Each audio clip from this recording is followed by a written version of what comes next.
Hello, my fellow anglers and friends. Welcome back to the channel. Today, we're diving deep into what promises to be a fascinating day on the water.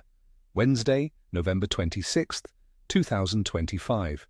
Now, I know what some of you might be thinking: late November, cold, maybe a bit damp.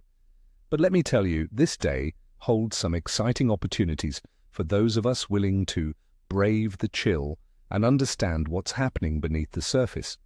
We've got some very specific conditions setting up, and if we play our cards right, we could be looking at some truly memorable catches.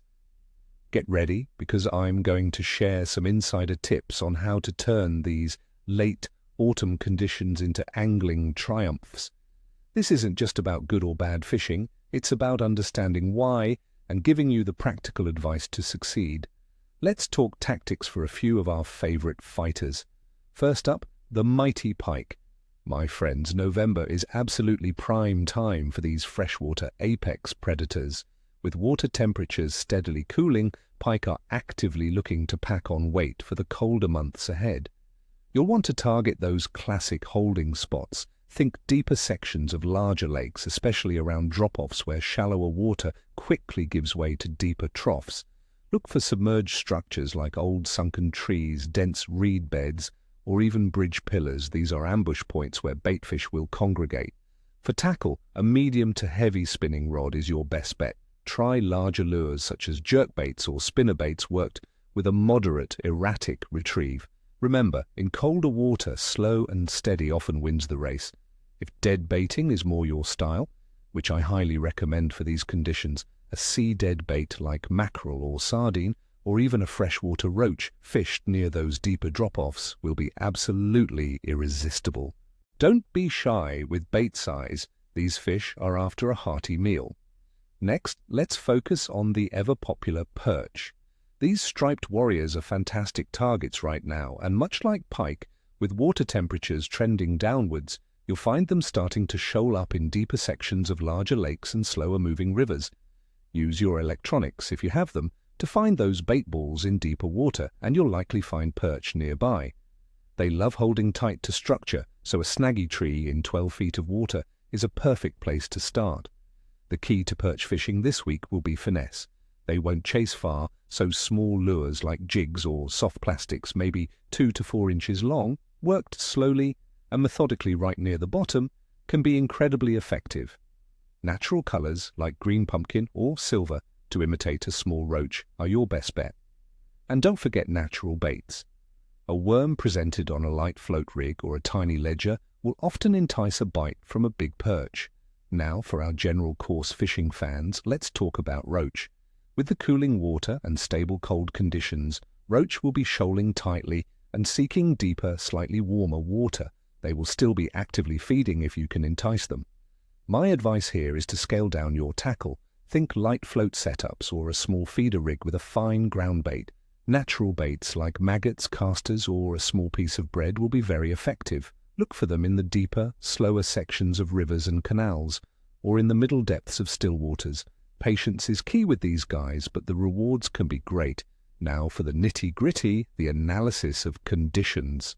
On Wednesday, November 26th, 2025, across much of England, we're looking at air temperatures hovering between around 6 and 7 degrees Celsius during the day, dropping to about 3 degrees Celsius overnight.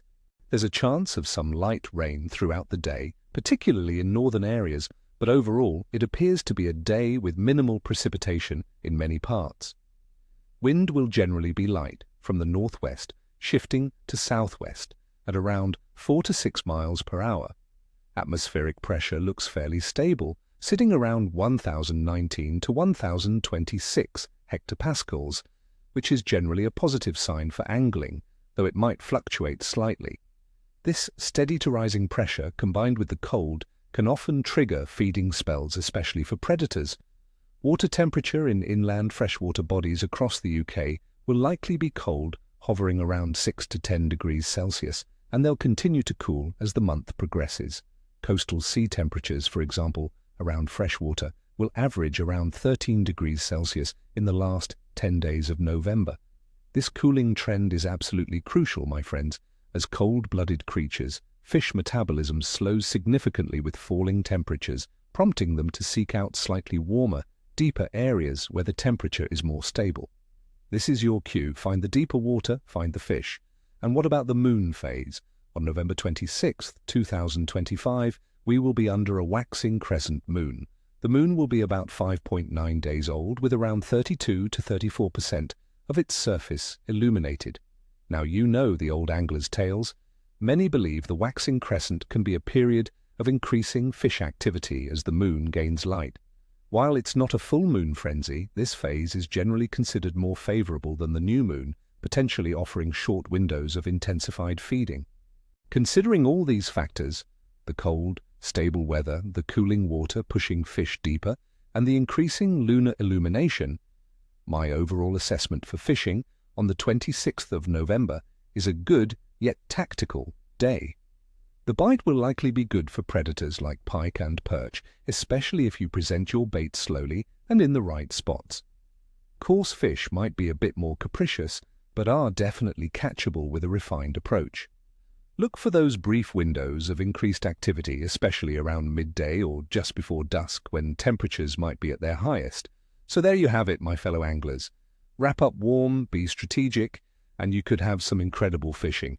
I wish you nothing but the best of luck out there, tight lines, and of course absolutely no tails or scales. Don't forget to hit that like button, subscribe if you haven't already, and let me know in the comments below. What are your go-to tactics for late autumn fishing in the cold? Have you had any surprise catches recently? Share your stories.